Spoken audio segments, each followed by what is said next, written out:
आदरणीय मंच पे आसीन हमारे मुफ्ती साहब, IRO परिवार, आप सभी का बहुत बहुत धन्यवाद।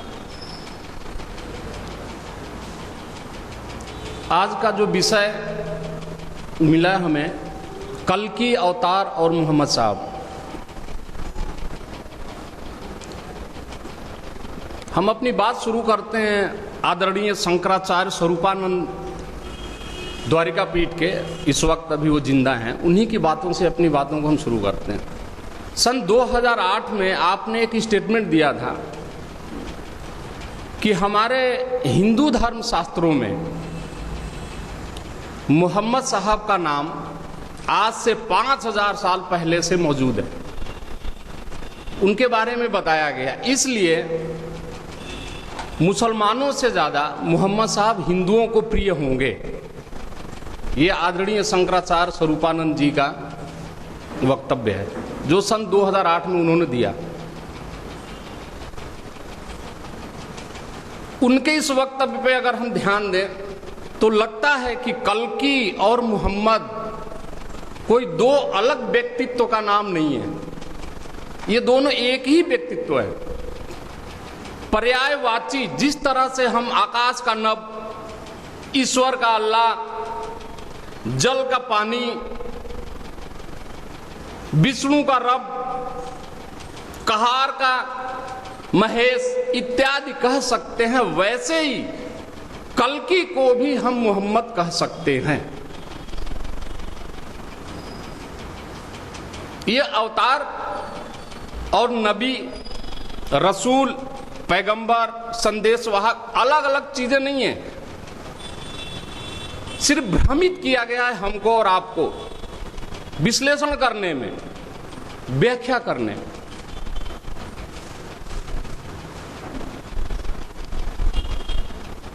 अवतार शब्द, थोड़ा सा इस पे हम चर्चा करते चलें कि अवतार होता क्या, अवतार शब्द का ही मतलब क्या है।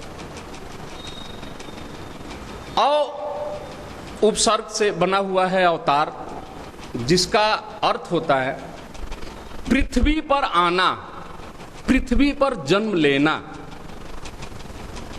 उसमें एक शब्द जुड़ा जिसको हमने गलत व्याख्या किया, ईश्वर का अवतार, यानी ईश्वर स्वयं सशरीर इस पृथ्वी पर आया और हमारे लिए, हमारे मुश्किलों को दूर करने के लिए कार्यभार किया। ये एक गलत व्याख्या हुआ, शब्द सही है, व्याख्या गलत है। ईश्वर बीच में का, अवतार का एक शब्द जो है, अवतार और ईश्वर के बीच में एक संबंध का, संबंध कारक है, यानी वो अवतार जो ईश्वर का है, ईश्वर की तरफ से है। जो अवतार ईश्वर की तरफ से आता है, जो पृथ्वी पे आता है, जिसका संबंध सीधा सीधा ईश्वर से होता है, उसे ही ईश्वर का अवतार कहते हैं। ईश्वर तो सर्वशक्तिमान है, सर्वव्यापक है, हर जगह है, और अवतार एक सीमित होता है, एक जगह से दूसरे जगह तक विचरण करता रहता है, चलता है, यहां की समस्याओं का निवारण करता है, फिर वहां जाता है। और उस असीम सर्वशक्तिमान ईश्वर को अगर हमने सीमित दर्जा दे दिया, कह दिया कि ये अवतार, ईश्वर अवतार लेके मनुष्य के शरीर में आया, तो ये तो ईश्वर से खुल्लम खुल्ला विद्रोह हो गया। उसकी शक्ति को हमने इनकार कर दिया। जब स्वयं उसको आ जाना पड़ा तो फिर सर्वशक्तिमान रही कहां गया, सर्वशक्तिमान नहीं रह गया, हमने उससे विद्रोह किया। उसने अपना प्रतिनिधि भेजा, जो भी प्रतिनिधि आता है ईश्वर का अवतार वही कहलाता है, ना कि स्वयं ईश्वर वो नहीं आता। वो तो अदृश्य है, दिखता नहीं है, एक शक्ति है, एक रोशनी है। अवतार ईश्वर का आया, क्यों आता है, और ईश्वर ने हमें ऐसे ही नहीं छोड़ा, हमको बताया कि जब भी मेरा अवतार आएगा इस तरीके से उसको पहचानना, देखना, यही होगा। उसने हमें बताया क्यों अवतार होता है, क्यों एक प्रॉफिट की जरूरत पड़ती है, क्यों रसूल की जरूरत पड़ती है, क्यों अवतार की जरूरत पड़ती है। जब विश्व में, संसार में, समाज में बुराई का बोलबाला हो जाए, धर्म पे अधर्म हावी हो जाए, धर्म से अनभिज्ञ लोगों को धर्म के नाम पे गलत सूचनाएं दी जाएं, चारों तरफ बुराई ही बुराई हो, और सबसे मुख्य बात कि जब एकम ब्रह्म यानी एक ईश्वर के अतिरिक्त और भी कई ईश्वर की उपासना की जाने लग जाए, ऐसे में ही आवश्यकता पड़ती है उस अवतार की। और वो अवतार आता है और इन सब चीजों को एक व्यवस्थित रूप देने के लिए व्यवस्थित रूप करता है, इसको व्यवस्थित। जब रीति रिवाज परंपराओं को हम धर्म मान लेते हैं, उसी को धर्म मान के जब हम अपने अपने कुल का एक अलग अलग ईश्वर पैदा कर लेते हैं, अपने अपने कुल का अलग अलग ईश्वर, उसकी उपासना करने लगते हैं, ऐसे में ही आवश्यकता पड़ती है एक अवतार की, जो आता है और एक राष्ट्र, एक ईश्वर और एक धर्म की शिक्षा देता है और पूरे मानव समाज को और विश्व को एक परिवार की तरह जोड़ के एक परिवार बना देता है। ये हुई अवतार और अवतार के आने की बातें। जब वो अवतार आता है, हम पहचानेंगे कैसे? हम इंसान को पहचानने की आवश्यकता है। ईश्वर ने कहा पहचान, यही मेरा अवतार है। कोई भी आएगा अपने आप को कहेगा हम ईश्वर के अवतार हैं, हम उसको मान लें। अगर हमने किसी को भी मान लिया तो फिर वही बात होगी कि धर्म के नाम पे अधर्म की बातें करना और लोगों को बरगलाना, लोगों को बेवकूफ बनाना। और जब ये होने लगता है तभी अवतार आता है। शास्त्रों ने बताया सांकेतिक रूप में कि वो जब कल्कि अवतार, काल्कि नहीं, सब कल्कि है, कल्कि अवतार जब आएगा तो कैसे, क्या क्या निशानियां होंगी उसकी, किस किस तरह से उसको पहचानना। शास्त्रों ने इस पे रोशनी डाला है, प्रकाश डाला है, ताकि हम और आप कभी गड़बड़ न हो। धीरे धीरे सांकेतिक रूप से बताते बताते बताते बताते हमें वहां तक ले गया जब स्पष्ट रूप से बता दिया कि हाँ यही व्यक्ति है। धीरे धीरे हमको ले गया। पहली चीज बताया शास्त्र, अश्वरोही होगा वो हमारा कल्कि अवतार जो आएगा, अश्वरोही होगा। अश्व घोड़ा, घोड़े पर सवारी करेगा। अब हम देखें कि क्या आने वाला समय ऐसा है जो घोड़े की सवारी करे। जेट विमान, सोनिक विमान का समय आ रहा है। श्लोक पढ़ के हम बताते हैं।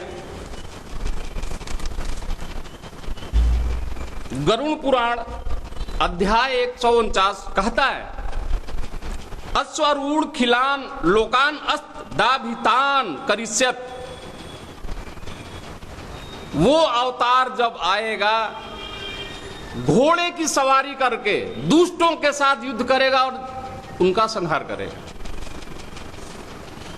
जब वो अवतार आएगा, भविष्य में आएगा, शंकराचार्य जी कहें कि हमारे शास्त्रों में आज से 5000 साल पहले मोहम्मद का नाम उपस्थित है, फिर भविष्य में आएगा, हम इंतजार कर रहे हैं, घोड़े की सवारी करेगा। क्या आने वाला भविष्य घोड़े की सवारी का भविष्य है?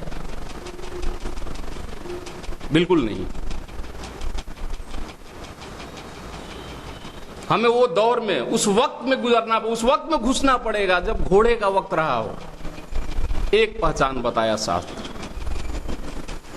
और भी बताया, खड़गधारी होगा, तलवार के साथ युद्ध करेगा वो। सोनिक विमान, जेट विमान पे चढ़ के हम एटम बम से युद्ध करेंगे, और जब घोड़े की सवारी करेंगे तो खड़ग से ही युद्ध होता है, घोड़े की सवारी। दूसरा बताया,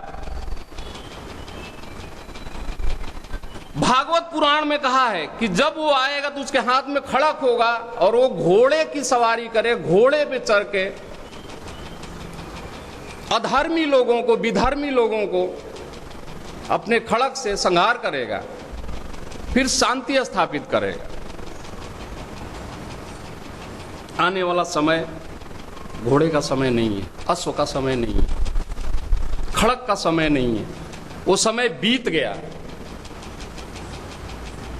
हजारों साल गुजर गए जब ये समय था अश्व का और खड़ग का। तीसरी पहचान बताया, 4 भ्राता, उसके 4 भ्राता होंगे। भ्राता भाई और भ्राता सहायक, दोनों मतलब हैं भ्राता के। भाई होंगे 4। फिलॉसफिकल टच दें हम अगर इसको, भ्राता का मतलब सहायक, इसको अगर फिलॉसफिकल टच दें कि भाई, तो हम फिलॉसफी टच में ये कह सकते हैं कि एक विचार के मानने वाले हम सब, हम और आप आपस में भाई भाई हैं। हम कहते हैं ये बात, हम और आप भाई भाई हैं, ये फिलॉसफिकल टच है। भ्राता भाई भी होता है, सहायक भी होता है। जब वो आएगा तो उसके 4 सहायक होंगे जो उसके आगे पीछे रहेंगे और अपनी जान तक उसके लिए देने को तैयार होंगे।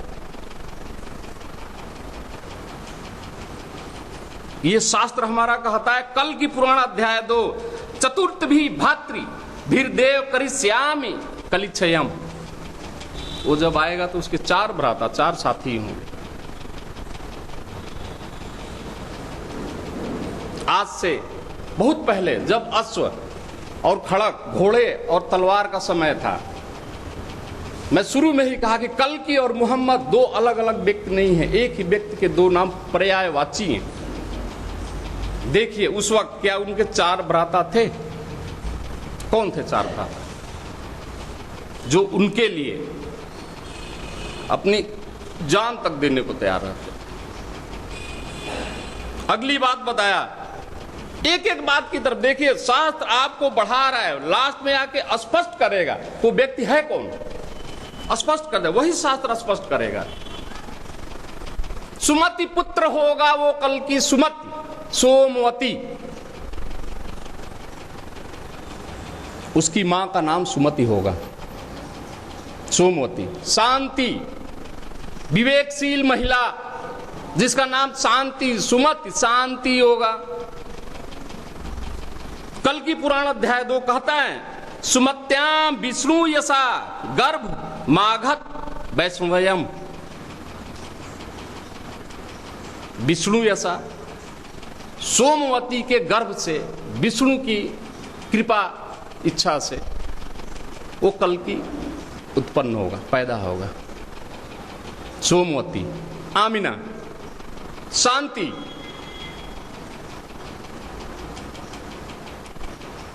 अगली बात बताया, क्षेत्र कहां पे पैदा होगा स्पष्ट नहीं किया। कोई भी चीज स्पष्ट कर दे तो आगे ये होगा, पीछे ये होगा, दाएं ये होगा, बाएं हुआ, इशारे में बात किया। संभल क्षेत्र होगा। विद्वानों ने इसका अर्थ निकाला। संभल होता क्या है? जल, अगल बगल चारों तरफ जल हो, पानी हो, वो स्थल जो चारों तरफ जल से घिरा हो, ऐसे जगह पे उस कल्कि का जन्म हो। आगे बढ़ा शास्त्र, भविष्य पुराण में और स्पष्ट किया लिंग छेदी शिखाहीनम समसुधारी सदुष्कर। लिंग छेदी, खतना किया हुआ होगा, लिंग छेदन होगा, उसका छेदन कटा हुआ, खतना किया हुआ होगा। उच्चलापी सर्वभक्षी, ऊंची बात बोलेगा, ऊंचे शब्दों में अजान देगा, हम ये भी कह सकते हैं, फिलॉसफिकल टच दें, ऊंची बात बोलेगा, बड़ी बड़ी बात बोलेगा, अच्छी अच्छी बात बोलेगा, उसको ऊंची बात बोलेगा, उच्चलापी। सर्वभक्षी, सभी पवित्र खाद्य का, पशुओं का आहार करे। भविष्यति जनो जनो ममा, भविष्य में जन्म लेगा, वही कल की हो।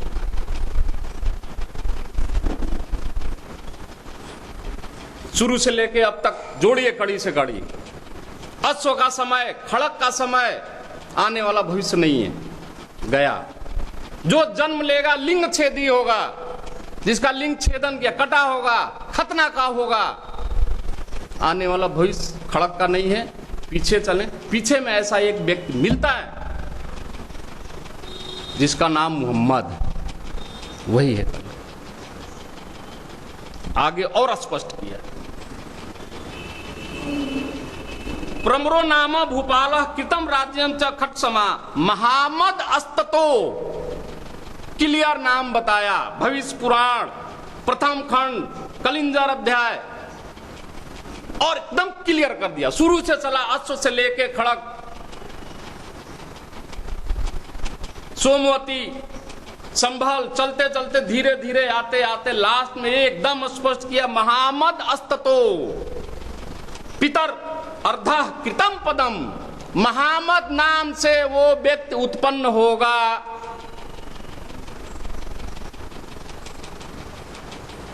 कल की नाम से चला, विष्णु यशा भी कहा, सुमति का पुत्र कहा, अश्वारोही कहा, खड़कधारी कहा। धीरे धीरे धीरे धीरे आते आते हमको एकदम स्पष्ट कर दिया, महामद नाम अस्ततो, महामद के नाम से वो पुत्र उत्पन्न होगा। इतनी स्पष्ट बातें हमारे शास्त्रों में, गरुड़ पुराण, भागवत पुराण, विष्णु पुराण, कल्कि पुराण, भविष्य पुराण, सब में थोड़े थोड़े सांकेतिक रूप से कल्कि के बारे में इशारा किया गया, बताया गया। और लास्ट में आते आते अंत में स्पष्ट रूप से बता दिया, महामद अस्ततो, महामद के नाम से व्यक्ति पैदा होगा, वही कल्कि होगा। कोई संदेह नहीं रह जाता। अब हमारे और आपके बीच में जो दूरियां बढ़ाई गई हैं, इस दूरियों को खत्म करने के लिए हमको और आपको आगे आना पड़ेगा, वरना वही विधर्मी लोग फिर धर्म के नाम पे हमें और आपको बहका के हमारा शोषण कर रहे हैं। और इसी को व्यवस्थित रूप देने के लिए अवतार आया है, और अंतिम कहा है। इस अवतार को अंतिम कहा है शास्त्रों ने कि ये अवतार 10वां अवतार होगा और अंतिम अवतार। आप कहते हैं कि हम आपके रसूल मोहम्मद साहब आखिरी पैगंबर हैं। शास्त्र कहता है कि कल की अवतार आखिरी अवतार होगा, और धीरे धीरे धीरे धीरे इसने मिलाया, जोड़ा कड़ी। कोई फर्क नहीं पड़ता कि वो अवतार भारत की इस जमीन पे हुआ है या अमेरिका में हुआ है, अरब के मरुस्थल में हुआ है, इससे क्या फर्क पड़ता है। वो अवतार ईश्वर का जो आया, जिसके तरफ से आया, वो असीम है। वो तो कहीं से भी अपने कार्य का प्रयोजन कर लेगा, जहां से चाहेगा वहां से अपना कार्य करा लेगा। चाहे वो अरब का मरुस्थल हो या आपके हिंदुस्तान की उपजाऊ जमीन हो, क्या फर्क पड़ता है उसके लिए। ये तो हम और आप लड़ते हैं कि नहीं, अवतार होगा तो भारत में ही होगा, रसूल होगा तो अरब में ही होगा। अरे रसूल और पैगंबर और संदेशवाह पर्यायवाची हैं एक दूसरे के। हम और आप गफलत में पड़े रहते हैं। प्रॉफिट होगा तो अमेरिका में ही होगा, प्रॉफिट हो सिर्फ होता है उधर, अवतार नहीं होगा। रसूल नबी सिर्फ अरब में ही होगा, अवतार थोड़ी होगा। यहां रसूल होगा ही नहीं, यहां तो अवतार होगा। ये विधर्मी लोग हैं जो हमें और आपको लड़ाए हुए हैं।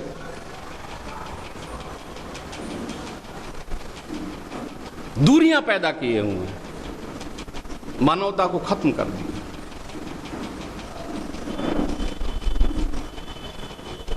शुरू से चल के मिलाई एक एक कड़ी को, सब मिलती गई और सब आखिरी रसूल पैगंबर मोहम्मद के अलावा और किसी पे फिट नहीं बैठती। लिंग छेदन उनका हुआ, अश्वारोही, अश्व पे वो चले।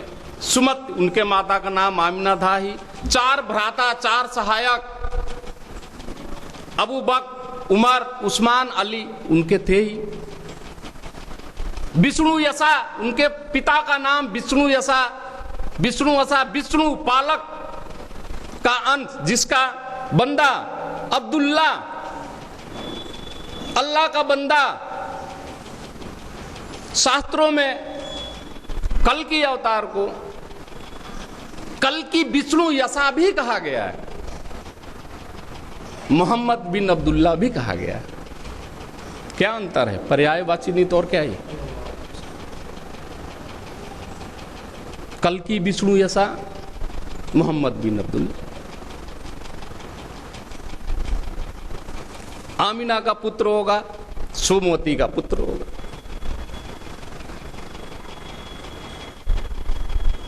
लिंग छेदी होगा। मोहम्मद अस्ततो स्पष्ट लास्ट में किया, मोहम्मद। इसके बाद तो हमें और आपको कोई शंका रही नहीं जानी चाहिए।